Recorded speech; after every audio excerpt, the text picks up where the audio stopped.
Subscribe now and press the bell icon. Never miss an update.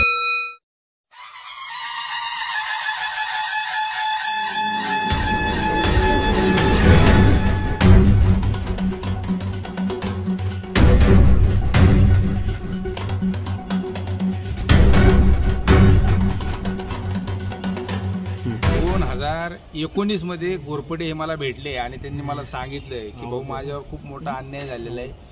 आमच्या शिक्षण संस्थेमध्ये एक बोगस शिपाईची नेमणूक झालेली आहे आणि तो बोगस शिपाईची तक्रार मी केलेली आहे, पण मला त्या तक्रारीच्या अनुषंगाने संस्थेमधून त्रास दिला जातोय, संस्थेत हजर करून घेतलेलं जात नाहीये आणि आता माझ्यावर उपासमारीची वेळ आली आणि मला आत्महत्या करण्याशिवाय आता पुढे काहीच दिसत नाहीये.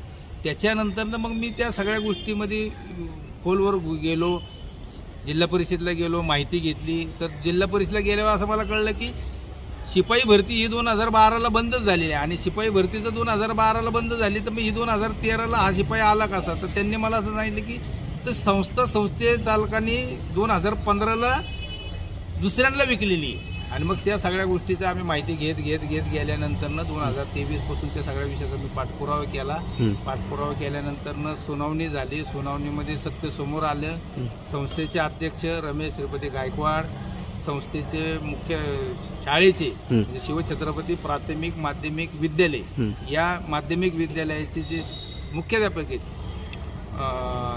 दिलीपजी काळे हे त्या मुख्याध्यापक पदावर आहेत. आणि त्याच इंडियन एज्युकेशन सोसायटीचे जे खजिनदार आहेत नानासाहेब सोमनाथ मोहिते, नानासाहेब सोमनाथ मोहिते हे खजिनदार पदावर कार्यरत आहे आणि ते कार्यरत असतानाच त्यांनी ते शिपायाची बोगस बनावट मान्यता तयार करून त्यांच्याच नावाकडून 11,26,438 रुपयाचा शासनाच्या तिजोरीवर डल्ला मारलेला आहे.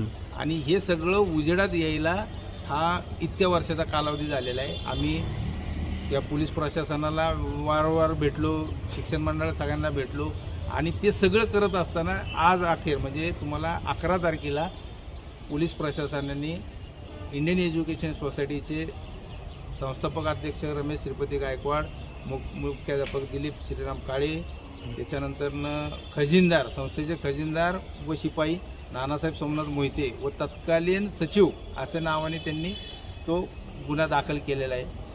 आणि त्याच्यानंतरनं सगळ्यात एक धक्कादायक बाब आम्हाला त्याच्यानंतर एक असे कळाले की ज्या वेळेस ह्या संस्थेचं सगळं मस्टर चेक करण्यासाठी उपशिक्षणाधिकारी छाया महेंद्रकर मॅडम गेल्या होत्या, त्याच वेळेस तिथून 2 किलोमीटरवर सर्वे नंबर 46 टिळेकर नगर आहे आणि त्या टिळेकर नगरमध्ये ह्याच खजिनदार इंडियन एज्युकेशन सोसायटीचे खजिनदार आणि शिपाई नानासाहेब सोमनाथ मोहिते यांनी त्यांचा पदाचा त्यांच्या पैशाचा गैरवापर करून त्या टिळेकर नगरमध्ये एक 2 गुंठ्याचा प्लॉट खरेदी केला आणि तिथं बेकायदेशीर 4 मजली बिल्डिंग बांधली आणि 4 मजली बिल्डिंगमध्ये कुठलीही कसली शासनाची मान्यता नसताना तिथं शाळा चालू केली. ॲक्टिव्ह इंग्लिश मीडियम स्कूल या नावाने शाळा चालू केली. 1ली ते 7वीचे तिथं वर्ग चालू केले आणि त्या वर्गामध्ये आज त्या शाळेमध्ये त्या 2 गुंठ्याच्या अनधिकृत 4 मजली शाळेमध्ये आज 174 विद्यार्थी शिक्षण घेत आहेत त्या टिळेकर नगर भागातले. तर त्यानंतरनं ज्यावेळेस महेंद्रकर मॅडमनी ती सगळा चौकशी अहवाल तयार करून पुणे महानगरपालिकेच्या कार्यक्षेत्रात येत असल्यामुळे या महानगरपालिकेच्या शिक्षण मंडळात तो सगळा विषय पाठवला. त्यानंतरनं 4 तारखेला म्हणजे 4 नोव्हेंबरला शंकर मांडवे म्हणून त्या भागातले निरीक्षक आहेत की त्या भागात ज्या काय अधिकृत अनधिकृत शाळा त्यांच्यावर लक्ष ठेवणं वगैरे या सगळ्या गोष्टींचं ज्यांच्याकडं ते सगळं नियोजन आहे असे शंकर मांडवे साहेबांना त्यांनी 4 तारखेला पत्र दिलेले. त्यानंतरनं मी आजही त्यांना भेटायला गेलो तर तिथं मला कुणी उपलब्ध झाले नाही. चौकशी अजून अहवाल आलेला नाही. चौकशी अहवाल येईल, शाळा बंद होईल, ते सगळ्या गोष्टी मान्य झाल्या. पण आज त्या 174 विद्यार्थ्यांचं काय? तुमची मागणी काय आता? माझी मागणी तीच आहे की आज ह्या 174 विद्यार्थी जे त्या टिळेकर नगर भागातील शिक्षण घेत आहेत या विद्यार्थ्यांचं पुढे हे शिक्षण मंडळ करणार काय? कारण का त्या विद्यार्थ्यांना उद्या जर यांनी शाळा बंद केली तर त्या विद्यार्थ्यांचं समायोजन कुठं करणार आहे? आज 6 महिने होऊन गेले, काही दिवसानंतर परीक्षेचे दिवस आलेले आहेत. मग ह्या सगळ्याला जबाबदार कोण आहे? हे प्रशासन जबाबदार आहे का त्या शाळेचे संचालक मंडळ जबाबदार आहे? अशा बेकायदेशीर शाळा करून तुम्ही शिक्षणाच्या क्षेत्राशी खेळ करत आहे, विद्यार्थ्यांशी खेळ करत आहे आणि हे योग्य नाही. याच्यावर जर उद्या मी सांगितलं ना तुम्हाला, जर याच्यावर जर यांनी ताबडतोब त्या 174 विद्यार्थ्यांचा जर प्रश्न सोडवला नाही तर इथं पुढं ज्या पद्धतीने आम्ही उतरू ती पद्धत या महानगरपालिकेला परवडणार नाही. माझं नाव सचिन विठ्ठल वरपडे, साईनगरला राहतो. 2009 पासून मी शाळेमध्ये लिगली आहे, मान्यता प्राप्त. नंतर 2016ला माझी तब्येत बिघडल्यामुळं मी गेलो. नंतर मी शाळेमध्ये हजर होण्याचा प्रयत्न केला, पण मला हजर करून घेतलं नाही. तिथं माझ्या जागा बोगस शिपाई भरला दुसरा, त्याचा पगार काढायला सुरुवात केली. मी म्हटलं मला ह्या तिथं शिपाई पदावरती माझ्या आहे ह्या पदावरती, मला काही शाळेत घेतलं नाही त्यांनी.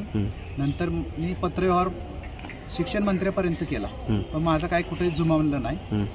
पुणे महानगरपालिकेला, शिक्षण मंडळात सगळीकडे पत्रव्यवहार केला, पण काय जुमावलं नाही. मला माझी मानसिक स्थिती अगदी बिघडली होती. मी आत्महत्येच्या तयारीत होतो. परत तेवढ्यात भाऊ मला भेटले. भाऊंनी मला सगळं सहकार्य केलं. भाऊंना म्हटलं माझी परिस्थिती नाही, आता मी पुढे काही करू शकत नाही. भाऊ मला नंतर मी भाऊंना लेखी स्वरूपात पत्र दिलं, मला ह्याच्यात मनसेतर्फे काहीतरी कारवाई करून तुम्ही हे करा. भाऊंनी परत तिथून पुढे माझ्या संपूर्ण कारवाईला गणेश भाऊ नायकवडे यांनी सगळं सहकार्य केलं. आजपर्यंत सहकार्य त्यांनी केलं आणि इथून पुढे ते करतील. मला फक्त न्याय मिळावा एवढीच माझी विनंती. साहेब कार्यकर जे आहेत शिक्षणाधिकारी यांनी त्यांना वैयक्तिक फोन करून सांगितलेले की ते काय ते बघा, ती अनधिकृत शाळा आहे, तिथले ते 174 विद्यार्थी शिक्षण घेतात, त्यांचं पुढं भवितव्य काय आहे. मग मांडवी साहेब तिथं करतात काय? जर तुम्हाला जर एवढी गंभीर बाब नाहीये का, म्हणजे दुकानं चालू केलेत, हा ही दुकानं चालू केलेली आहेत, मग तुम्ही इथं बसून करता काय? तुम्ही त्यांना फोन लावा, त्यांना विचारा की आव्हानाचं काय झालं, काय करणार आहे तुम्ही. त्या 174 विद्यार्थ्यांचं काय करणार आहेत? आज ती सर्व गोरगरिबांची मुलं आहेत, त्यांना माहित नसेल की बाबा ही शाळेला मान्यता आहे नाही आहे. हा